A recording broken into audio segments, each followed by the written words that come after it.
Hello, मैं अमरेंद्र कुमार। स्वागत है आपको निर्माण अड्डा में। हालांकि मेरे संस्थान का नाम है निर्माण IAS academy and one day coaching centre, Siwan में हमारी संस्थान है। और मैं जो स्टार्ट किया हूं आपको लूसेंट सिलेक्शन बैच स्टार्ट किया हूं। ये टोटल 92 सेट है, यानी लूसेंट बुक का मैंने एक एक क्वेश्चन को बनाया है। अभी तक मैंने 2 सेट को कंप्लीट करा चुका है।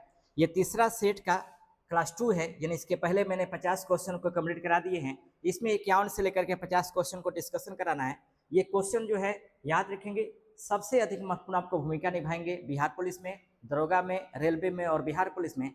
तो तमाम छात्राओं से और छात्रों से मैं ये निवेदन करता हूँ कि प्लीज़ इस क्लास को जरूर आप देखिएगा। मैं ग्रुप में ऑलरेडी इसका पीडीएफ डाल देता हूँ। इस पीडीएफ को आप लोग लेकर के प्रिंट निकाल कर इसको आराम से अच्छा से आप कीजिएगा, ये सबसे ज़्यादा जरूरी है। तो चलिए स्टार्ट करते हैं। आपको इसमें 51 नंबर प्रश्न, क्योंकि इसके पहले मैंने 1 से 50 तक क्वेश्चन को मैंने सेट 1 सेट 3 का दिन क्लास 1 में करा चुका है। तो चलिए स्टार्ट करते हैं। शैव धर्म के कालामुख संप्रदाय के अनुयायियों को शिव पुराण में क्या कहा गया है? तो याद रखेंगे इसका आंसर होगा महाव्रतधर, है ना, यानी 51 का ए नंबर आंसर होगा।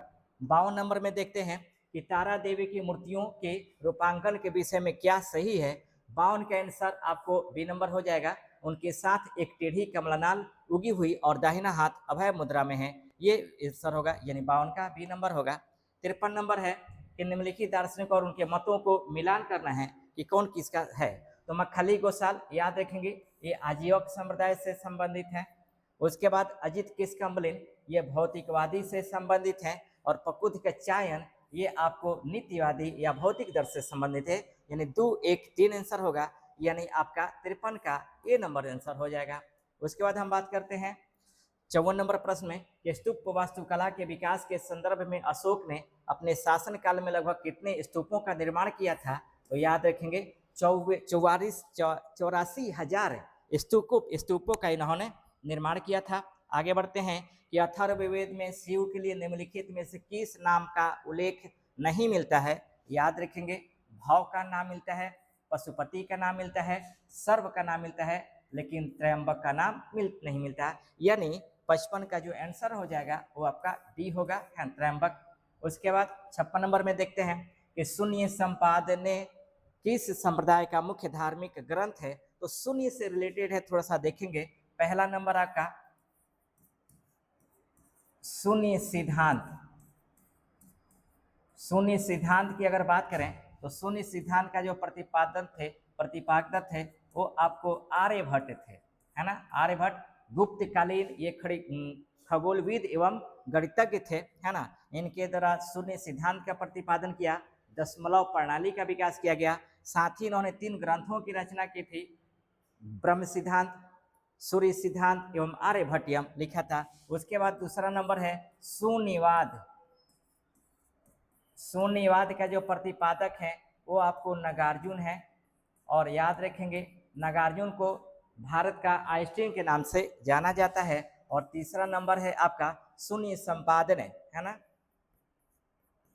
शून्य संपादन, ये आपका संबंधित है, वह लिंगायत धर्म से संबंधित है,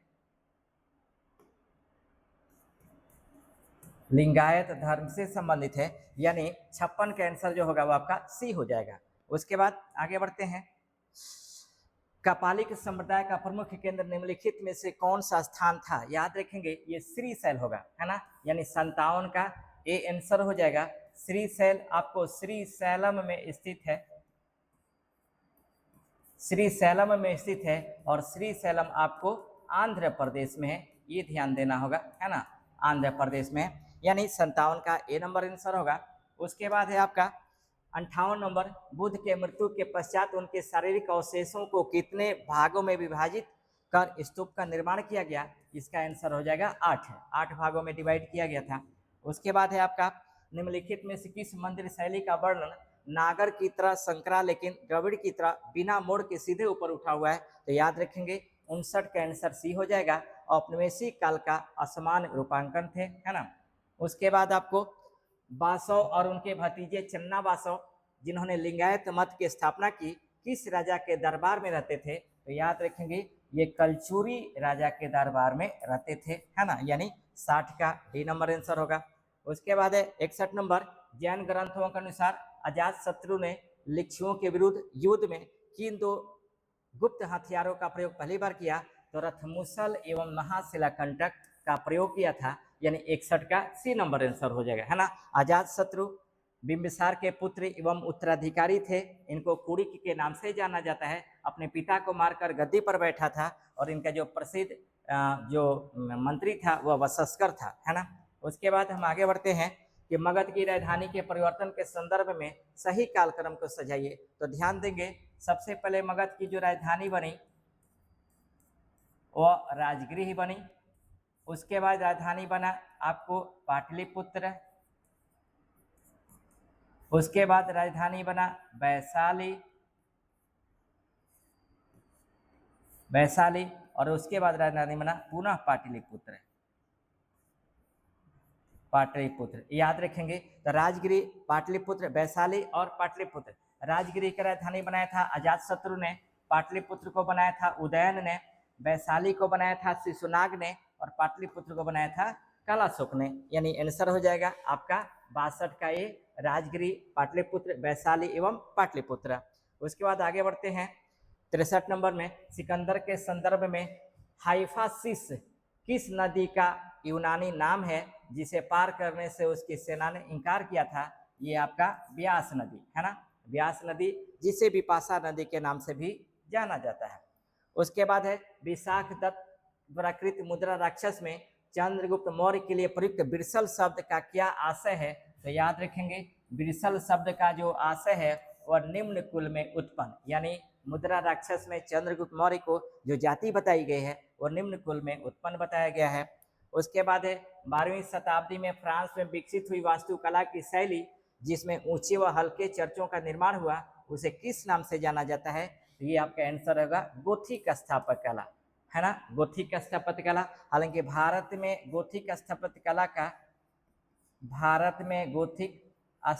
कला का जो प्रारंभ किया था, ये आप लोग याद रखेंगे, ये पुर्तगाली थे। भारत में सबसे पहले गोथिक स्थापत्य कला के प्रारंभ आपको पुर्तगालियों के द्वारा किया गया था, यानी 65 का सी नंबर आंसर होगा।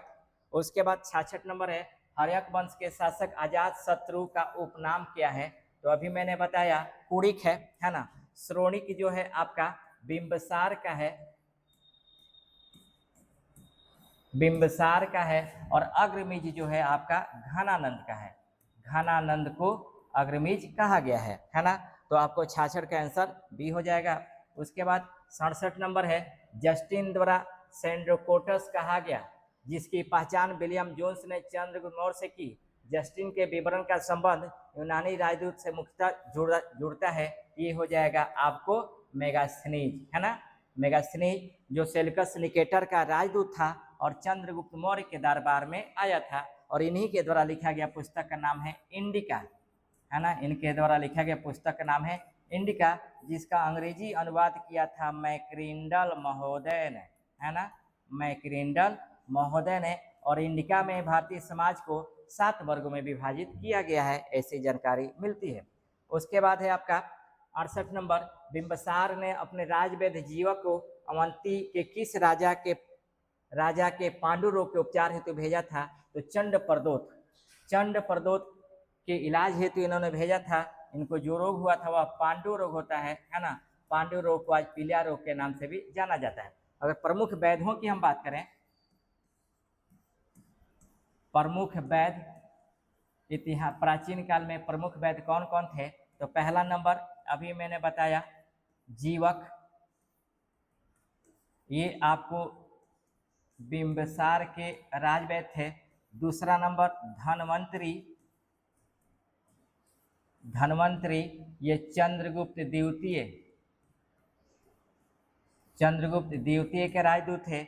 और तीसरा नंबर आपको चरक, ये तीनों राजवैद्यों को याद रखेंगे, ये आपको कनिष्क के राजवैद्य थे। तो जीवक बिंबिसार का राजवैद्य, धनवंतरी चंद्रगुप्त द्वितीय के राजवैद्य और चरक आपको कनिष्क के राजवैद्य थे। चरक ने ही चरक संहिता नामक एक ग्रंथ की भी रचना की थी। धनवंतरी चंद्रगुप्त द्वितीय के नवरत्नों में शामिल थे और इन्हीं के स्मृति में 1 जून को डॉक्टर दिवस मनाया जाता है, ठीक ना। तो ये आंसर याद रखना होगा कि 68 का सी नंबर आंसर होगा। उसके बाद आगे बढ़ते हैं 69 नंबर, कौटिल्य के अर्थशास्त्र में वर्णित राजा के सप्तांग सिद्धांत में निम्नलिखित में से कौन सा अंग आता है? अब ध्यान देंगे, सप्तांग सिद्धांत, सप्तांग सिद्धांत में 7 थे, इसमें याद रखेंगे पहला राजा, अमात्य, जनपद,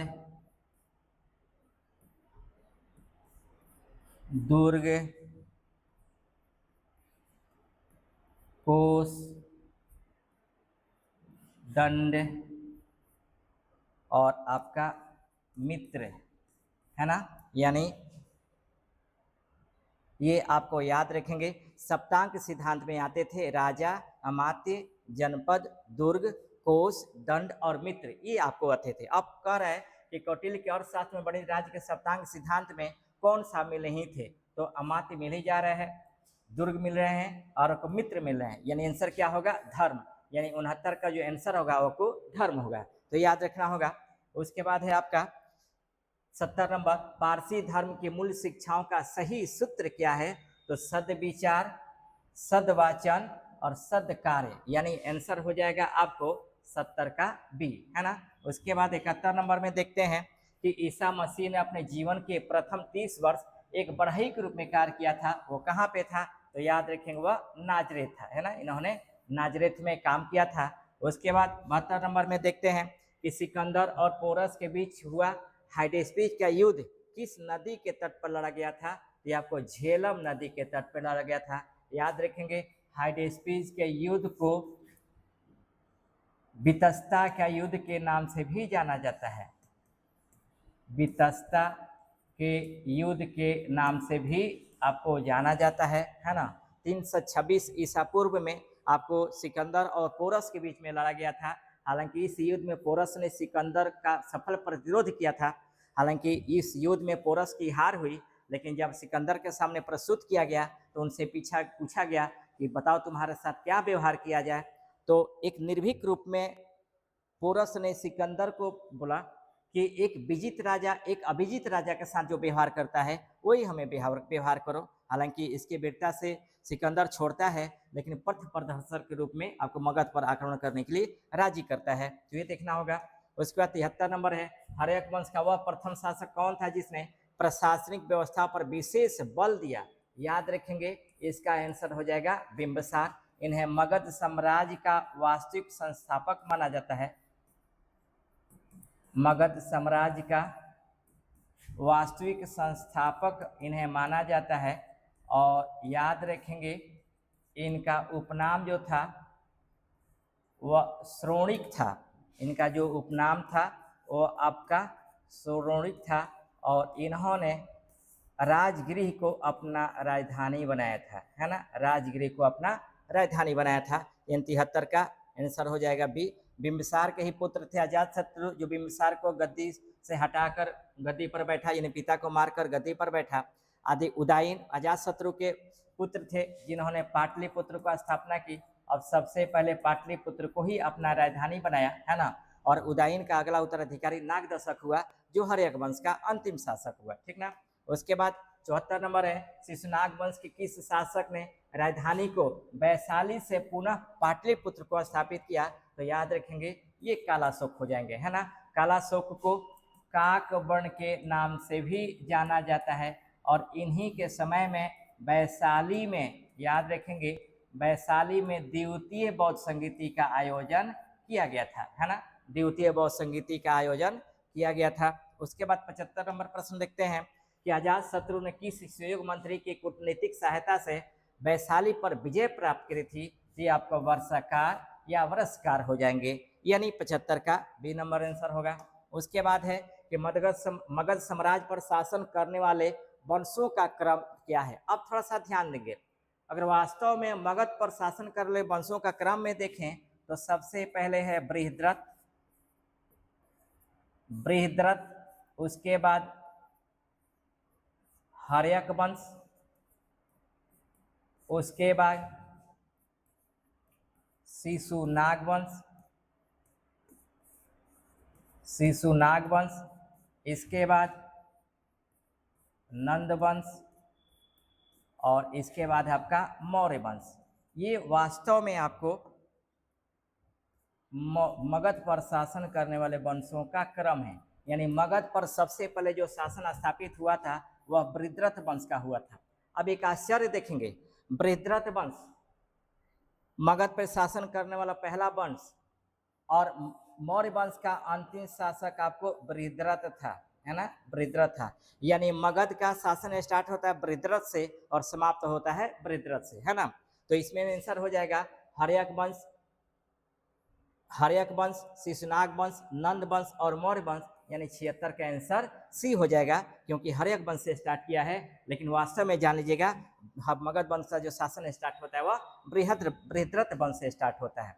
उसके बाद है 77 नंबर, 305 ईसा पूर्व में हुई संधि के अनुसार सेल्यूकस निकेटर ने चंद्रगुप्त मौर्य को कौन सा प्रांत नहीं दिया था। यहाँ ध्यान देंगे 305 ईसा पूर्व में, 305 ईसा पूर्व में सेल्यूकस निकेटर एवं चंद्रगुप्त मौर्य के बीच में युद्ध हुआ था। इस युद्ध का जो वर्णन करता है वह एपियानस नामक विद्वान करता है। इस युद्ध में सेल्यूकस निकेटर की हार होती है।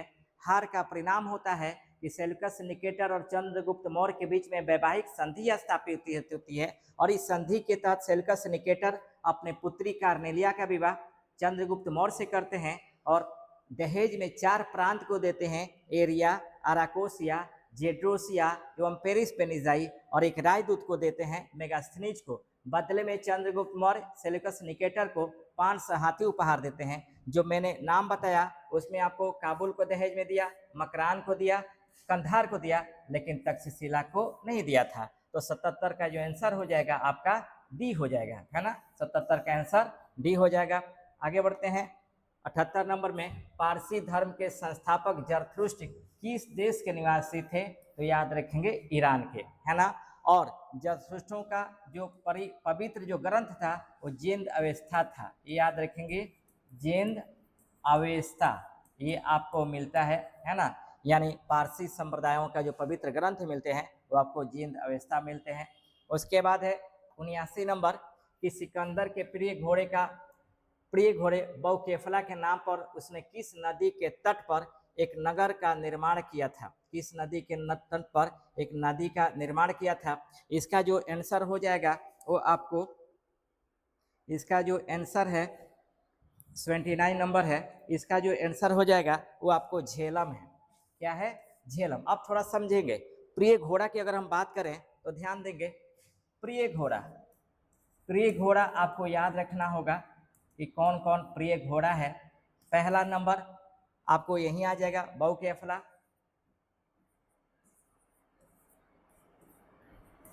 बौकेफला, ये आपका सिकंदर का घोड़ा है, प्रिय घोड़ा की संदर्भ में बात करूं। दूसरा नंबर चेतक, ये महाराणा प्रताप का घोड़ा है, महाराणा प्रताप के घोड़े का नाम आपको चेतक था। तीसरा नंबर आपको कांथक, कांथक, ये महात्मा बुद्ध के घोड़े का नाम है, महात्मा बुद्ध के प्रिय घोड़े का ये नाम है। उसके बाद 4 नंबर में रहबर, रहबर ये अकबर के घोड़े का नाम है, प्रिय घोड़े का नाम है। उसके बाद 5 नंबर में बादल, 6 नंबर में सारंगी और 7 नंबर में पवन। ये तीनों जो घोड़ा है ये रानी लक्ष्मीबाई का प्रिय घोड़ा थे, रानी लक्ष्मीबाई के प्रिय 3 घोड़े थे। तो याद रखना होगा, प्रिय घोड़े में बौकेफला सिकंदर का, चेतक महाराणा प्रताप का, कांथक महात्मा बुद्ध का, रहबर अकबर का और बादल सारंगी और पवन ये तीनों रानी लक्ष्मीबाई के हो जाएंगे। उसके बाद 80 नंबर में देखते हैं, नंद वंश का अंतिम शासक कौन था जो सिकंदर का समकालीन था और जिसे चंद्रगुप्त मौर्य ने पराजित किया। इसका आंसर हो जाएगा आपका घनानंद, है ना।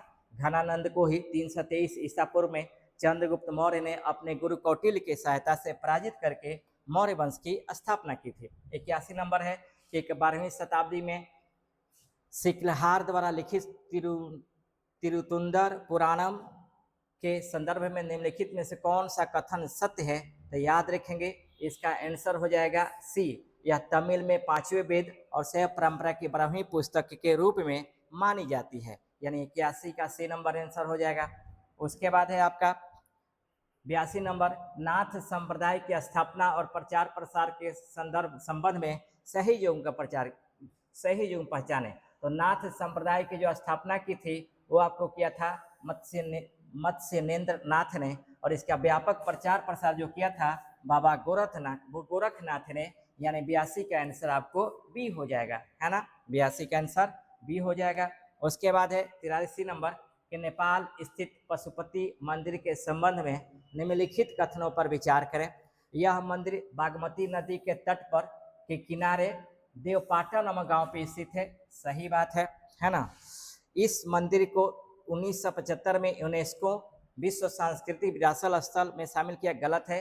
इसको शामिल किया गया था आपको 1979 में, है ना, 1979 में। तो गलत कथन की बात करता है तो 83 का आंसर हो जाएगा बी। बाकी सब सही है। मुख्य मंदिर का निर्माण नेपाली पैगोडा शैली में हुआ था, है ना, और यह काठमांडू से 3 किलोमीटर उत्तर पश्चिम में स्थित है, यानी 83 का बी नंबर आंसर होगा।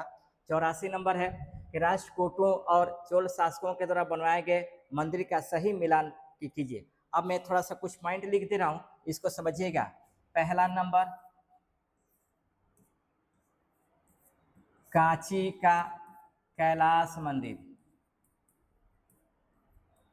कांची का कैलाश मंदिर, इसका निर्माण किया था, याद रखेंगे, नरसिंह वर्मन द्वितीय ने, और ये संबंधित थे पल्लव वंश से। दूसरा नंबर आपको एलोरा का कैलाश मंदिर, एलोरा का कैलाश मंदिर, एलोरा के कैलाश मंदिर का जो निर्माण किया था वह कृष्ण प्रथम ने किया था, कृष्ण प्रथम ने किया था, और ये आपको राष्ट्रकूट वंश से संबंधित था, राष्ट्रकूट वंश से संबंधित था। इसके अलावा आपको तंजौर के बृहदेश्वर मंदिर या राजराजेश्वर मंदिर का जो निर्माण किया था वो राजराज प्रथम ने किया था, राजराज प्रथम ने किया था। अब देखते हैं, कह रहा है कि इसमें कौन सा सही मिलान है। तो एलोरा का कैलाश मंदिर चोल शासक, गलत है। तंजौर का राजराजेश्वर मंदिर राष्ट्रकूट, गलत है ना। एलोरा का कैलाश मंदिर राष्ट्रकूटों ने, और तंजौर का बृहदेश्वर मंदिर राजा प्रथम ने, यही सही होगा, यानी 84 का आंसर आपको सी हो जाएगा। अब थोड़ा समझेंगे। मैंने बताया कांची के कैलाश मंदिर का निर्माण नरसिंह वर्मन द्वितीय ने किया था, जो पल्लव वंश से संबंधित था, और एलोरा के कैलाश मंदिर का निर्माण कृष्ण प्रथम ने कराया था, जो राष्ट्रकूट वंश से संबंधित था। और तंजौर में स्थित जो बृहदेश्वर मंदिर है, जिसे राजराजेश्वर मंदिर के नाम से जाना जाता है, इसका निर्माण आपको राजराज प्रथम ने कराया था। आगे देखते हैं 85 नंबर कि दक्षिण भारत में शैव धर्म के प्रचार प्रसार में नयनारों संतों की कुल संख्या कितनी बताई है। तो पहला नंबर याद रखेंगे, नयनार, नयनार ये आपको शैव संत हैं और इनकी संख्या 63 है। दूसरा है अलवार, अलवार ये वैष्णव संत हैं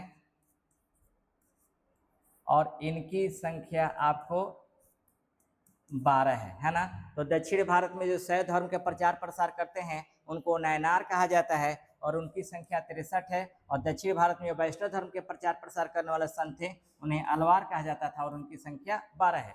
दक्षिण भारत से उत्तर भारत में भक्ति परंपरा का जो प्रचार प्रसार किया था वो रामानंद ने किया था। खैर इस क्वेश्चन का आंसर जो होगा वो आपको 63 हो जाएगा, यानी 85 का बी हो जाएगा।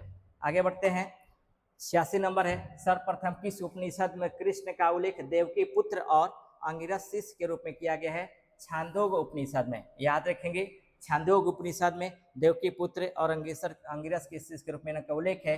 याद रखेंगे ये सामवेद का प्रमुख उपनिषद है और सबसे पहले इसी उपनिषदों में तीनों आश्रमों का सबसे पहले उल्लेख मिलता है ना।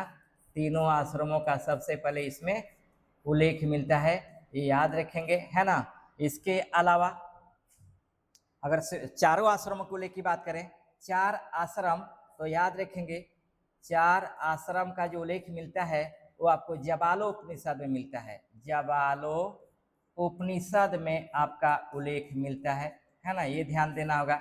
अगर श्वेताश्वर उपनिषद की बात करें तो इसी में नचिकेता एवं यम के संवाद का वर्णन मिलता है। मुंडक उपनिषद की बात करें तो ये अथर्ववेद का आपको उपनिषद है और इसी में सत्यमेव जयते का उल्लेख मिलता है और इसी में कर्मकांड को फूटी हुई नौकाओं के समान उल्लेख किया गया है। उसके बाद 87 नंबर है कि वैष्णव धर्म के प्रमुख संप्रदाय और उनके मतों का गलत युग्म चुने। वैष्णव संप्रदाय विशिष्टता दैतवाद सही है, ब्रह्म संप्रदाय दैतवाद सही है, रुद्र संप्रदाय शुद्धा दैतवाद सही है, सनक संप्रदाय जो अद्वैतवाद है यही गलत है, यानी 87 का आंसर हो जाएगा डी, है ना। उसके बाद 88 नंबर को देखते हैं कि कंबोडिया स्थित अंकोर वाट मंदिर के बारे में कौन सा विवरण सही है। इसका निर्माण सूर्यवर्मा प्रथम ने 12वीं सदी में किया था, गलत है। इसमें भगवान शिव की 110.5 फीट की ऊंची मूर्ति है, ये भी गलत है।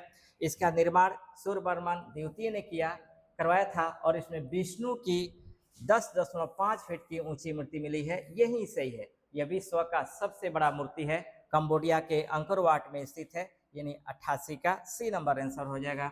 उसके बाद 89 नंबर है भगवान विष्णु के सुदर्शन चक्र में कितनी तिलियां स्थित है, तो याद रखेंगे 6 तिलियां इसमें स्थित है।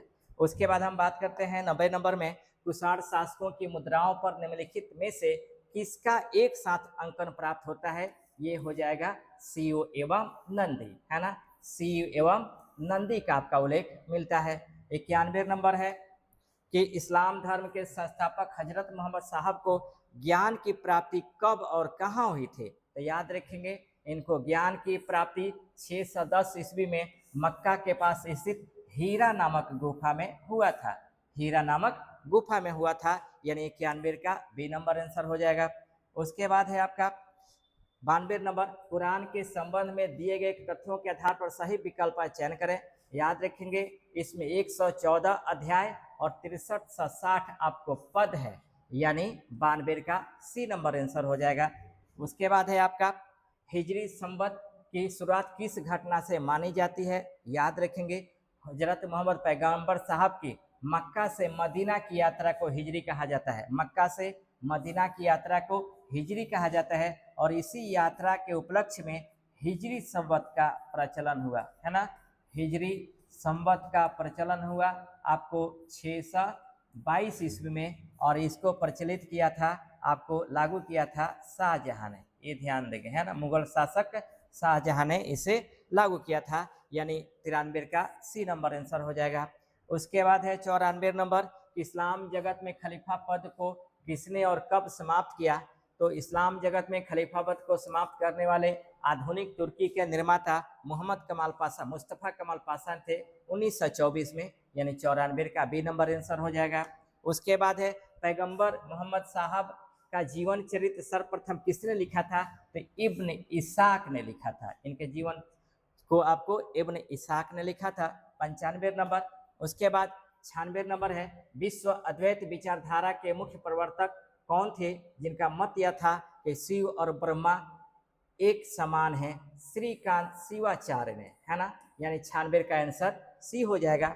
उसके बाद है आपका कि वासुदेव कृष्ण का सबसे प्रारंभिक अभिलेखीय उल्लेख कहाँ पाया गया है, तो याद रखेंगे बेसनगर में, बेसनगर स्तंभ अभिलेख। याद रखेंगे इस स्तंभ की जो स्थापना किया था वह हेलियोडोरस ने किया था, हेलियोडोरस ने किया था।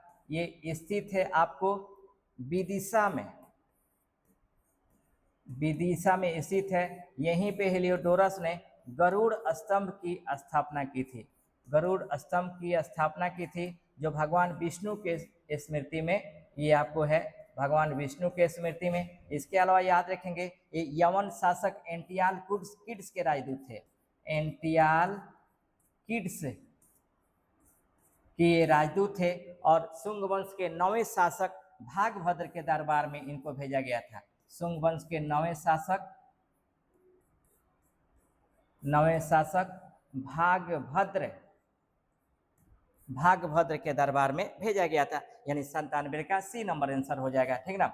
अगर हाथी गुफा अभिलेख की बात करें तो कलिंग राजा खारवेल का यह अभिलेख है, कलिंग राजा खारवेल का यह अभिलेख है, और यह जैन धर्म का प्रथम अभिलेख साक्ष्य है। और सर्वप्रथम भी इसी अभिलेख से आपको भारतवर्ष नामक शब्द का उल्लेख मिलता है। प्रयाग प्रशस्ति ये समुद्रगुप्त का है, समुद्रगुप्त के इतिहास की जानकारी इस अभिलेख से मिलता है। और जूनागढ़ अभिलेख आप रुद्रदामन प्रथम का है, रुद्रदामन प्रथम का ये जो अभिलेख है यह देश का भारत का पहला अभिलेख है जो संस्कृत भाषा में लिखा गया है, और इसी अभिलेख में काव्य शैली का प्रयोग किया गया है। इसी अभिलेख से जानकारी मिलती है सुदर्शन झील का, जिसका निर्माण कराया था चंद्रगुप्त मौर्य ने। उसके बाद आगे बढ़ते हैं 98 नंबर, सही सुमेलित करें। अब देखेंगे वारकरी संप्रदाय नामदेव सही है, श्री वैष्णव रामानुजाचार्य सही है, परमार्थ रामदास सही है, ये शिवाजी के गुरु थे, और राम भक्त रामानंद अध्यात्माद ये सही है, यानी आंसर हो जाएगा आपका, आंसर हो जाएगा 98 का डी, है ना, 98 का डी आंसर हो जाएगा।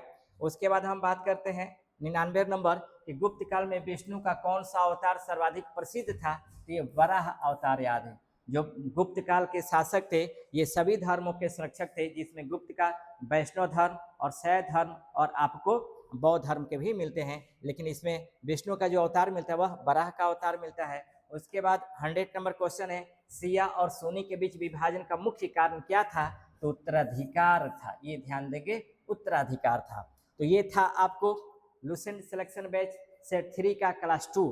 इसी तरह से कल हम स्टार्ट करेंगे सेट 4 में, लुसेंट के सेट 4 का क्लास 1 में स्टार्ट करेंगे। इसी तरह से आप क्लास को देखते जाइए, मात्र आधा घंटा टाइम का क्लास होता है। प्रयास कीजिए कि आधा घंटा टाइम निकालकर एकदम आसानी से इसको सुन लीजिए और सुन करके इसको मेन टॉपिकों को लिख लीजिए। बहुत ज़्यादा बेनिफिट करेगा आपके आने वाले एग्जामों में। जो भी 22,000 सीट है बिहार पुलिस के लिए, दरोगा है, इसमें बहुत ज़्यादा काम आएगा। मैं इतना गारंटी देता हूँ कि अगर 9200 क्वेश्चन को आपने डेली आधा घंटा टाइम दे करके आपने अच्छा से तैयार कर लिए तो रिजल्ट नहीं रुकेगा, इतनी गारंटी है हमारी, ठीक ना। तो चलिए, अगर क्लास अच्छा लगता है तो इसको जरूर शेयर करेंगे, अपने दोस्तों में भी इसको सब्सक्राइब करने के लिए बोलेंगे, साथ ही अपना कमेंट जरूर देंगे। चलिए फिर नेक्स्ट क्लास में मिलते हैं, तब तक बेस्ट ऑफ लक।